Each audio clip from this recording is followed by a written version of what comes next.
साथियों, आज चर्चा करते हैं कि जो आज 13 लोकसभा सीटों का चुनाव हुआ है, इसमें कौन पार्टी, कौन उम्मीदवार जीत रहा है, बढ़त हासिल कर रहा है, इस पर चर्चा करेंगे। 3 पार्टियां मुख्य हैं।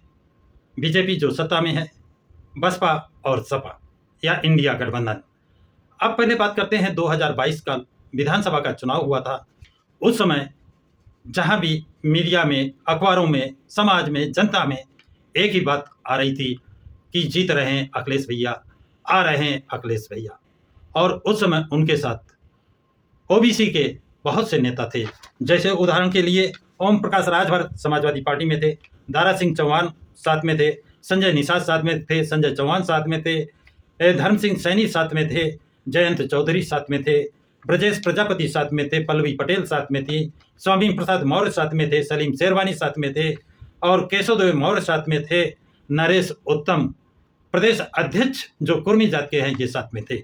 ये 13 लोग समाजवादी पार्टी के साथ थे 2022 में। 2022 में ये 36% वोट पाए।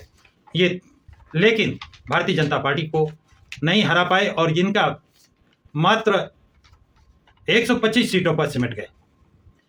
ये स्थिति देखकर समाजवादी पार्टी से पी, जो इनका पीडीए नारा है, पी से कौन कौन हट गए, पिछड़े कौन कौन हट गए? ओम प्रकाश राजभर हट गए, दारा सिंह चौहान हट गए, संजय निषाद हट गए, संजय चौहान हट गए, धर्म सिंह सैनी हट गए, जयंत चौधरी हट गए, ब्रजेश प्रजापति छोड़कर चले गए, पल्लवी पटेल छोड़कर चली गई, स्वामी प्रसाद मौर्य छोड़कर चले गए, सलीम शेरवानी छोड़कर चले गए, केशवदेव मौर्य छोड़कर चले गए, नरेश उत्तम जो प्रदेश अध्यक्ष थे उनको प्रदेश अध्यक्ष से हटा दिया। इस तरह और लोकसभा में सैफई परिवार ने अपने परिवार के अलावा किसी यादव को वोट नहीं दिया। इसलिए पूरे उत्तर प्रदेश का यादव समाजवादी पार्टी से, खासकर अखिलेश यादव से असंतुष्ट और नाराज है।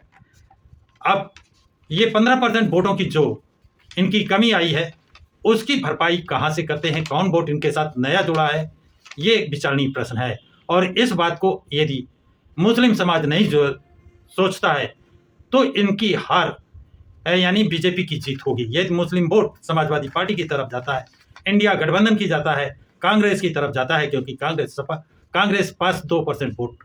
अब ऐसे में इंडिया गठबंधन को वोट दे करके ये प्रत्यक्ष या अप्रत्यक्ष रूप से बीजेपी की मदद करते नजर आते हैं। अब बात करते हैं कि कौन उम्मीदवार कहाँ से और किस कंडीशन में था। तो बात करते हैं धौरारा। ये ब्राह्मण बाहुल्य क्षेत्र है और यहाँ से बीएसपी से श्याम किशोर अवस्थी खड़े हैं, बीजेपी से रेखा वर्मा है और सपा से आनंद सिंह भदौरिया हैं। और यहाँ पर ब्राह्मण वोट 5 लाख बताया जाता है, एससी का वोट 4 लाख बताया जाता है। इस तरह दोनों वोट मिलकर के ये जीत की स्थिति में दिखाई देते हैं। और यदि मुस्लिम वोट इनकी तरफ आ गया, बसपा की तरफ आ गया, तो श्याम किशोर अवस्थी को हराने वाला कोई नहीं है, नंबर 1 पर जाएंगे।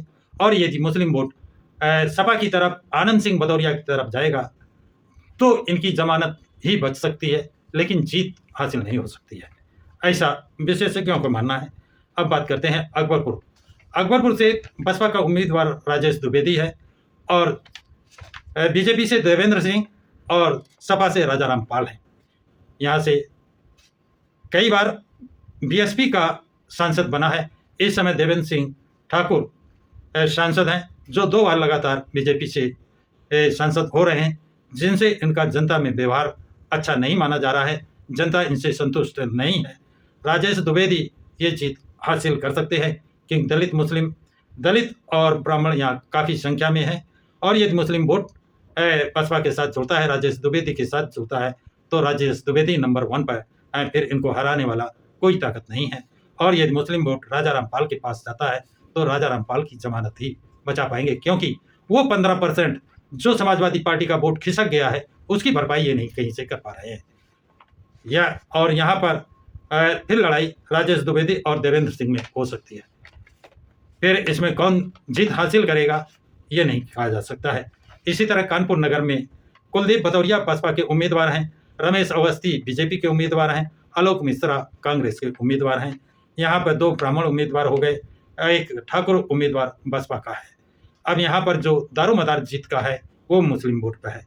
मुस्लिम वोट जिसके साथ आएगा तो कुलदीप के पास आता है, तो कुलदीप के पास ठाकुर वोट, दलित वोट और मुस्लिम वोट नंबर 1 पर पहुंचते हैं। और मुस्लिम वोट आलोक मिश्रा के पास जाता है, तो मिश्रा पंडित ब्राह्मण वोट 2 जगह बट रहा है, इसलिए आलोक मिश्रा और की जीत पाना नामुमकिन लगता है। और फिर संघर्ष कुलदीप भदौरिया और रमेश अवस्थी में और आलोक मिश्रा तीनों में होगा। यहाँ पर कानपुर में तीनों में संघर्ष होगा, लेकिन आलोक मिश्रा क्योंकि 2 ब्राह्मण उम्मीदवार होने से आलोक मिश्रा का जीत पाना मुमकिन नहीं लगता है। यहाँ पर रमेश अवस्थी की जीत फिर निश्चित मानी जा रही है। अब बात करते हैं शाहजहांपुर से। बीएसपी का उम्मीदवार डी आर वर्मा है, बीजेपी से अरुण सागर हैं और सपा से ज्योत्सना गौड़ हैं। डी आर वर्मा, शाहजहांपुर की भी यही स्थिति है, वर्मा और दलित मिलकर के यहाँ की सीट जीत सकते हैं। अरुण सागर भाजपा के सांसद हैं, दोबारा चुनाव लड़ रहे हैं और यहाँ पर ज्योत्सना गौड़ का कोई खास इम्पोर्टेंस नहीं है, कोई पहचान नहीं है। ऐसी स्थिति में यदि मुस्लिम वोट सपा की तरफ जाता है तो इनकी जमानत बचा ले, ये काफ़ी है। लेकिन यदि मुस्लिम वोट डी आर वर्मा की तरफ जाएगा तो इनकी जीत पक्की है, और यदि ज्योत्सना गौड़ की तरफ जाएगा तो अरुण सागर की जीत पक्की मानी जा रही है। अब बात करते हैं इटावा की। इटावा से सरका सिंह बघेल बसपा के उम्मीदवार हैं, रामशंकर कठेरिया बीजेपी के उम्मीदवार हैं और जितेंद्र दोहरे सपा के उम्मीदवार हैं। यहाँ पर बघेल वोट, पाल वोट और एससी वोट और अन्य ओबीसी के वोट मिलकर के सरका सिंह सबसे भारी पड़ रही हैं। जितेंद्र दोहरे तो यदि इनको मुस्लिम वोट मिलता है तो ये इनकी जमानत हो सकता है बच जाए, लेकिन रामशंकर कठेरिया का व्यवहार जनता में अच्छा ना होने के कारण लोग इनसे दूरियां बना रहे हैं। लेकिन अगर मुस्लिम वोट जितेंद्र दोहरे की तरफ गया तो फिर यहाँ पर इटावा में सरका सिंह बघेल और रामशंकर कठेरिया में संघर्ष है। कौन मारेगा बाजी, ये तो 4 तारीख को ही पता चलेगा। खीरी में अंशय कलरा बीएसपी के उम्मीदवार हैं, अजय मिश्रा बीजेपी के उम्मीदवार हैं, उत्कर्ष वर्मा सपा के उम्मीदवार हैं।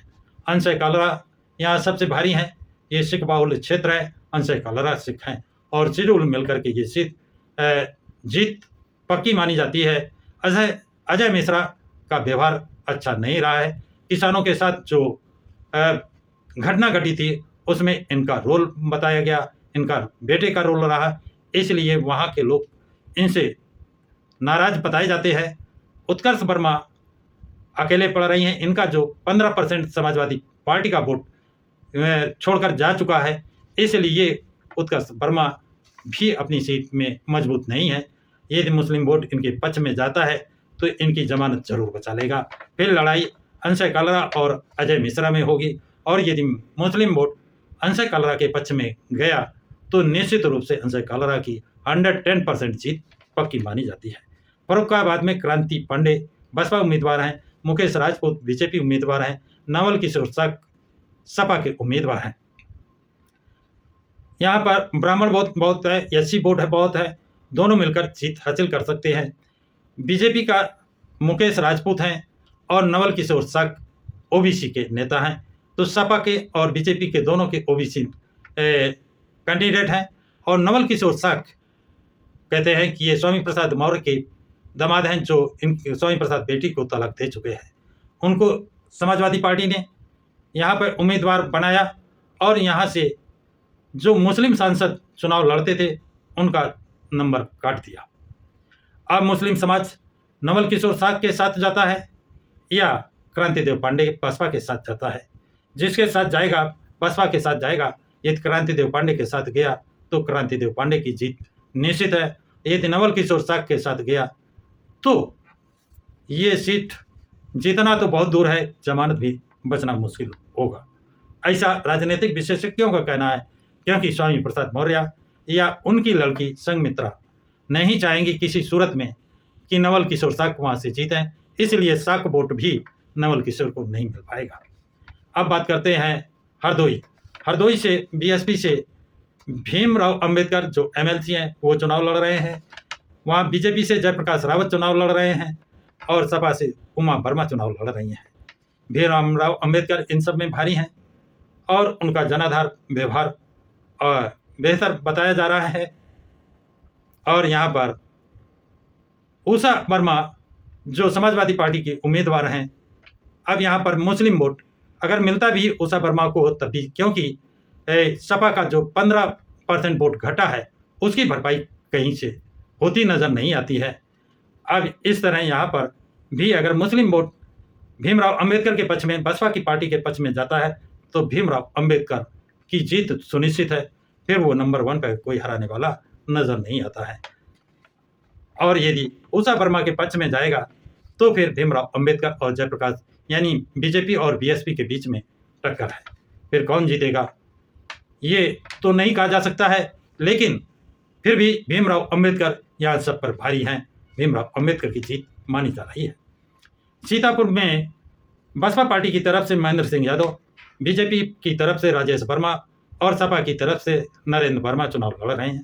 यहाँ तीनों कैंडिडेट ओबीसी के हैं। चूंकि महेंद्र सिंह यादव को यादव वोट का सपोर्ट मिल रहा है, वो इसलिए कि समाजवादी पार्टी के मुखिया अखिलेश यादव ने पूरे उत्तर प्रदेश में सिर्फ सैफई के यादवों को चुनाव लड़ाया है। उत्तर प्रदेश में कोई ऐसा काबिल यादव उनको नहीं मिला जिसे लोकसभा का चुनाव लड़ा सकते। बसपा ने कई यादव लोगों को चुनाव मैदान में उतारा है, उसी में महेंद्र सिंह यादव भी चुनाव मैदान में बसपा पार्टी ने उतारा है। इसलिए यादव खुल करके महेंद्र सिंह के साथ हैं और ओबीसी के लोग भी महेंद्र सिंह के साथ हैं। शेड्यूल्ड वोट महेंद्र सिंह के साथ हैं। यदि मुस्लिम वोट मिलता है तो महेंद्र सिंह भी रिकॉर्ड मतों से जीत हासिल कर रहे हैं। और यदि मुस्लिम वोट नरेंद्र वर्मा के साथ में गया तो नरेंद्र वर्मा अपनी जमानत बचा सकते हैं, लेकिन जीत हासिल नहीं कर सकते हैं। फिर संघर्ष महेंद्र सिंह यादव और राजेश वर्मा में होगा। ये कौन फिर जीतेगा ये 4 तारीख को ही पता चलेगा। मिश्रित में BR अहिरवार ये कंजर्वेटिव अधिकारी रहे हैं, इस समय सेवानिवृत्त हो चुकर के चुनाव लड़ रहे हैं। इनका क्षेत्र में बहुत अच्छी पकड़ है, इनका व्यवहार भी बहुत अच्छा बताया जाता है। और ये नहीं, इनको जनता लड़ा रही है, जबकि बीजेपी के अशोक रावत लड़ रहे हैं और सपा से संगीता राजवंशी लड़ रही हैं। BR अहिरवार के पक्ष में यहाँ पर वोटिंग दिखाई दे रही है, क्योंकि इनको ये जनता की मांग पर चुनाव लड़ रहे हैं। यदि मुस्लिम वोट बसपा के पक्ष में BR अहिरवार के पक्ष में जाती है तो इनको फिर हराने वाला कोई नहीं है, नंबर 1 पर जाते हैं। और यदि मुस्लिम वोट संगीता राजवंशी के पक्ष में जाता है तो हो सकता है संगीता की जमानत बच जाए, लेकिन फिर संघर्ष BR अहिरवार और अशोक रावत के बीच में होगा। फिर भी BR अहिरवार भारी पड़ते हैं, जीत का अंतर जरूर कम होगा, लेकिन जीत BR अहिरवार की ही मानी जा रही है। अब उन्नाव में बात करते हैं। बसपा से अशोक पांडे है, बीजेपी से साक्षी महाराज हैं जो पहले भी सांसद हैं वहाँ से, और सपा से अनु टंडन है। यहाँ पर भी तीनों में बराबर का संघर्ष है और इसमें कौन किस पर भारी पड़ेगा ये अभी नहीं कहा जा सकता है। और यदि मुस्लिम वोट अशोक पांडे बसपा के पक्ष में आ गया तो फिर इनकी जीत पक्की है। अनु टंडन के पक्ष में जाने पर फिर संघर्ष तीनों का बराबर होगा। कौन जीत हासिल करेगा ये नहीं कहा जा सकता है।